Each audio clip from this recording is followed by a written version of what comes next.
Assalamualaikum warahmatullahi wabarakatuh. Waalaikumsalam Waalaikumsalam warahmatullahi wabarakatuh. warahmatullahi wabarakatuh. Selamat pagi Indonesia, selamat pagi Jakarta, selamat pagi Medan.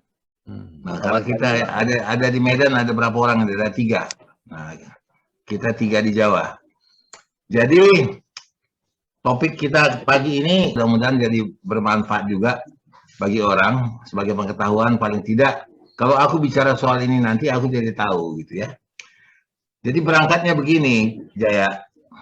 Ya. Pada suatu hari di media hari Selasa tanggal 28 September ada berita ya di media-media yang mengatakan ya bahwa menteri kita BUMN kita heran kenapa katanya itu kebun-kebun kelapa sawit swasta itu selalu untung, kebun-kebun kelapa sawit swasta itu untung, tapi yang punya negara PTPN selalu rugi, bahkan bukannya rugi, punya utang sekarang totalnya sekitar 47 T. Nah, ini menggelitik sekali. Dan kemudian ada pula rencana kerjasama pihak swasta dengan PTPN, yang itu agak sedikit membuat khawatir. Dan itu kemudian menjadi pokok pikiran dari Iskandar Sitorus. Iskandar Sitorus dari organisasi apa kau? LSM kau? Kalau sekarang kita bikin Omnibus Law Watch dan Perkumpulan Penggarap Tanah Terlantar. Jadi dengan kata lain, kita mencoba melihat ada apa di balik-balik ini.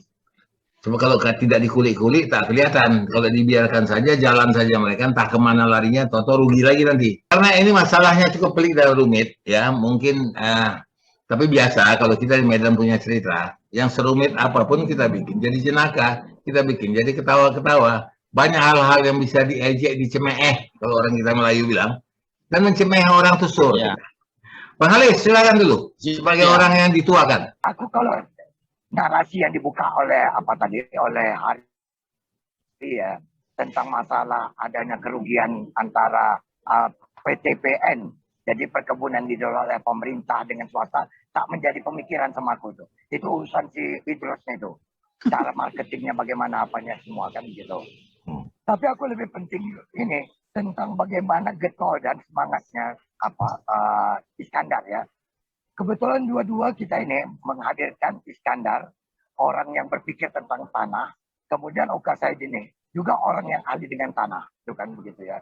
Dua-dua pembela rakyat. Tapi yang menarik bagi aku jadi motivasi penggerak untuk tentang adanya masalah perjanjian ataupun kejoin antara Ciputra dengan PTPN 2. Apa yang menggelisahkan Anda di situ, Bung Iskandar? Jadi gini dia Bang, aku jauh hari sudah pernah menangani jenis sengketa tanah beralaskan hak pengelolaan lahan. Itu HPL. Kalau di dunia pertanahan itu adalah hak yang sebenarnya bukan hak. Itu kalau kita hanya kayak tinggal nunjuk, kalau orang Melayu yang mana tanahnya, tuh sejauh itu gitu. Itu mirip seperti itu HPL. Itu aku tangani di Pulau Batam, sebelahnya itu Pulau Rempang Galang, tepatnya di Kota Batam, Provinsi Kepulauan Riau. Kami dulu ribut di sana, berhadapan dengan Otorita Batam atau sekarang namanya Badan Pengelolaan Batam. Alhamdulillah setelah aku giring sampai ke Komisi 2 DPR RI, lepas. Jadi terbukti bahwa itu bukan HPL-nya dia. Tapi pada saat itu kan karena Habibie berkuasa, dianggap itu sah menjadi hak pengelolaan lahan BP Batam. Kubuktikan, kubuka sejarahnya bahwa itu adalah tanah yang dirampas zaman Soekarno. Pada tahun 52 saja mereka sudah bayar IPEDA. Tahun 52 mereka sudah bayar IPEDA. Lalu sejarahnya itu ternyata berkaitan dengan budaya. Nanti lahir di sini, maaf, ini untuk kita saja dalam tanda kutip budaya anti Melayu. Ini budaya anti Melayu. Jadi ternyata kerajaan Melayu tertua itu bukan kita di Medan. Itu kerajaan budaya Melayu tertua itu ada di Lingga ternyata. Dayak Lingga. Nah, aku pelajarilah di situ. Ternyata Pulau Rempang Galang itu bagian dari kerajaan Melayu Dayak Lingga. Itu namanya Galang itu ternyata tempat beradu, berantem. Jadi kalau ada orang Melayu yang ribut-ribut, dia dilempar ke Pulau Galang. Siapa yang menang? Itu dia. Nah, tapi pulau ini menjadi dinolkan alas tanahnya, apapun itu, baik tanah adat maupun perfounding zaman Belanda yang dimiliki kurang lebih 11 orang Chinese, itu dicabut sama Soekarno. Dinolkan gitu hak itu. Nah, budaya-budaya itu kulihat gitu. Aku temukan di sana ada kuburan Belanda tahun 2008 aja dia sudah berusia 350 tahunan. Kuburan Belanda. Namun kenapa sampai terjadi kita melawan? Aku lihat kok orang yang punya alas tanah sekarang jadi disebut penggarap saja nggak bisa. Diusir-usir gitu. Nah, aku cari-cari tahu, oh di sini mulanya perampasan itu ketika budaya Melayu itu digambarkan bukan di Kepulauan Riau, tepatnya di Kabupaten Lingga atau di Lingga itu, tapi dipindah oleh Soeharto ke Riau Daratan. Jadi nggak ada itu Melayu Riau Daratan. Nggak ada. Nggak ada Melayu Riau Daratan itu. Itu cerita budaya yang dibangun-bangun itu. Nggak ada. Faktanya kalau kita lihat hari ini di Riau Daratan, mana dia? Di Siak, di mana? Enggak. Nggak ada wilayah dan wujud bangunan mereka seperti Kesultanan Delhi itu. Nggak ada kayak Istana Maimun itu. Nggak ada. Jadi itu ternyata dibangun besar itu adalah mendistorsi budaya Melayu yang sesungguhnya kepulauan dibuat menjadi budaya Melayu daratan. Nah inilah kita masuk terus. Bung Iskandar, Anda menceritakan tadi kan tentang masalah yang ada di Riau lah, daerah.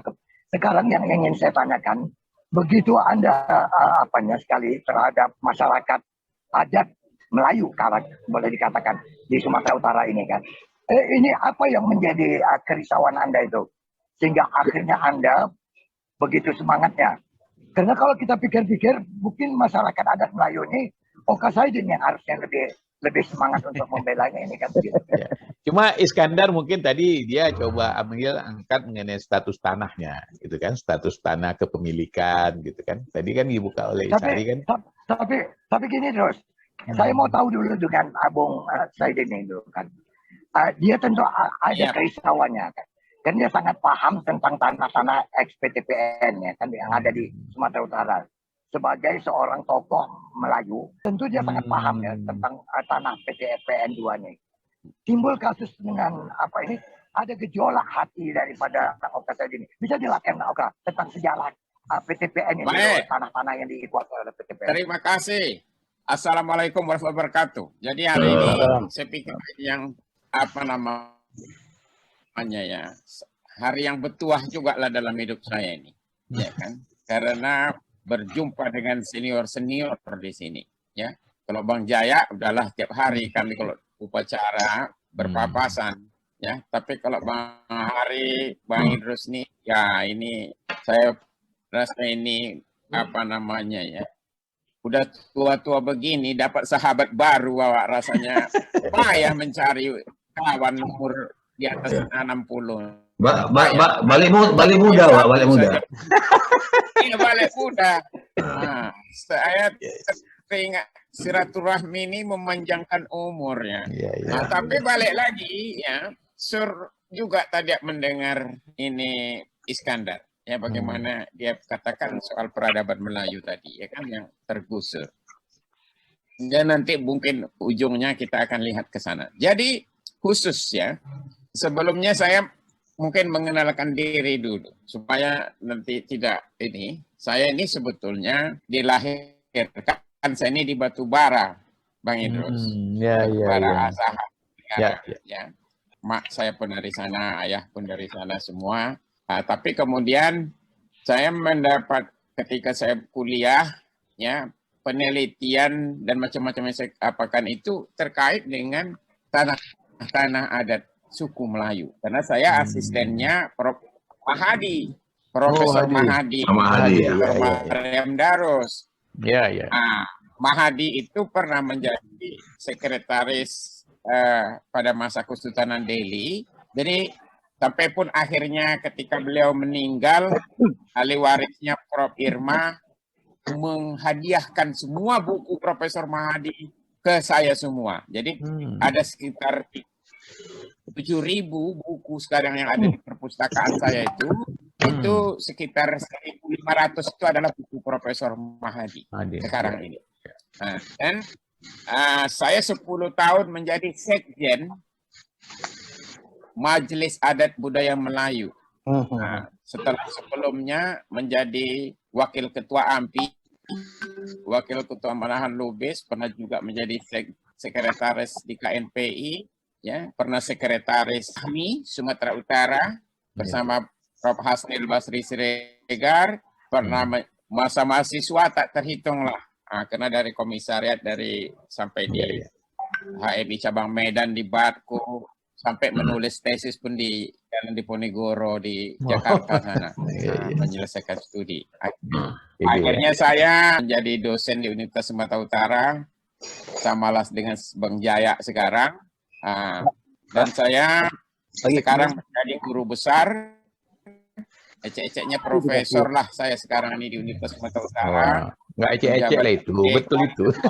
Sekarang menjadi guru besar tetap di Universitas Sumatera Utara. Itulah. Cuman concern saya terhadap tanah Melayu ini memang itu bidang kajian saya.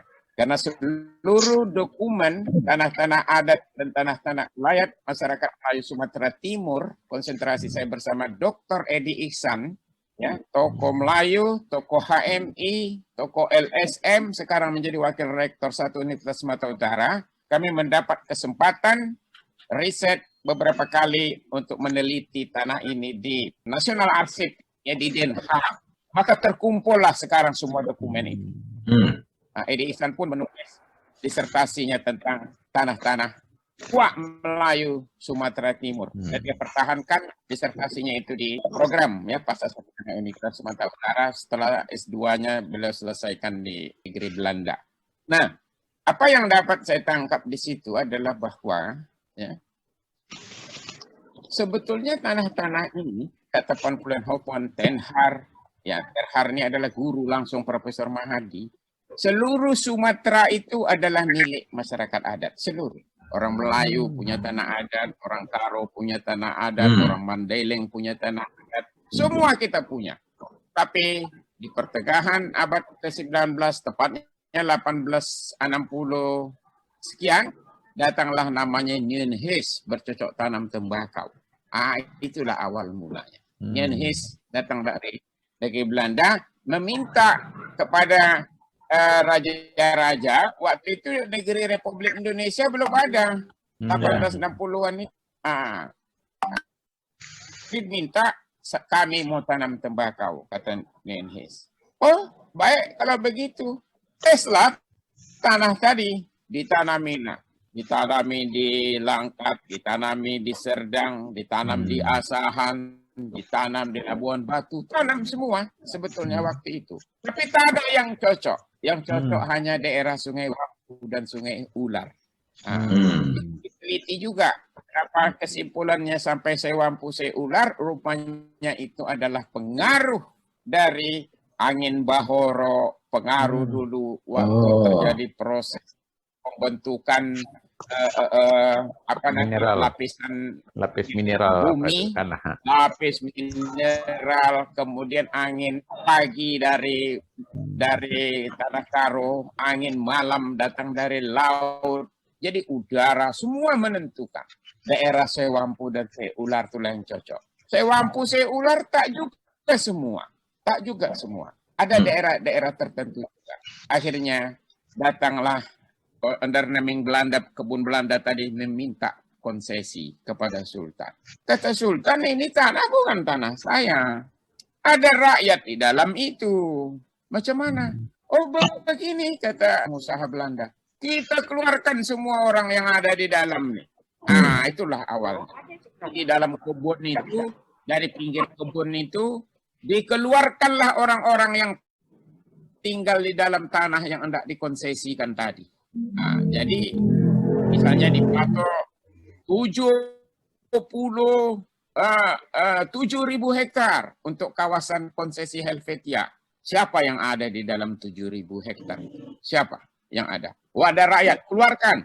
Dikasihlah dia tapak perumahan 600 meter dari pinggir kebun tadi. Maka lahirlah istilahnya tanah 600. Dikeluarkan 400 meter dari pinggir kebun, ya di daerah Hulu Cina adalah tanah 400. Nah, sedikit pula penduduknya. Dikeluarkan 200 meter dari pinggir kebun di daerah Patumba, lahirlah tanah 200, tanah 100, tanah 400, tanah 600. Begitulah sejarahnya. Nah, jadi setelah dikeluarkan, bersihlah tanah di dalam tadi. Tapi rakyat katakan begini, kami selama ini kami hidup bercocok tanam di sini. Macam mana nasib kami? Dibuatlah kontrak. Dibuat judul kontrak itu adalah kontrak konsesi. Kontrak konsesi itu ditulis dalam bahasa Belanda di sebelah kanan, ya. Sebelah kirinya bahasa Melayu, tapi tulisan Arab Melayu. Arab Melayu. Ya, jadi kalau huruf C-nya, huruf C dibuat 3 jadi C. Huruf Nya, huruf Nun dikasih titik 3 jadi huruf Nye. Begitulah. Tapi aksaranya itu adalah aksara Arab berbahasa Melayu. Jadi sama seperti aksara-aksara di kerajaan-kerajaan Malaka atau di Malaysia sekarang. Seperti itulah. Di situ ditemukan bunyi pihak perkebunan boleh cocok tanam. Silakan bercocok tanam. Tapi kalian kan tanamnya tembakau. 7 tahun, 1 tahun kalian tanam. 7 tahun di hutan. Rotasi. 1 tahun tanam, 7 namanya masa rotasi. Masa itu disebut istilah di dalam konsesi namanya masa berak namanya. Disebut. Sehingga waktu itu namanya masa berak. Oke. Tanamlah rakyat.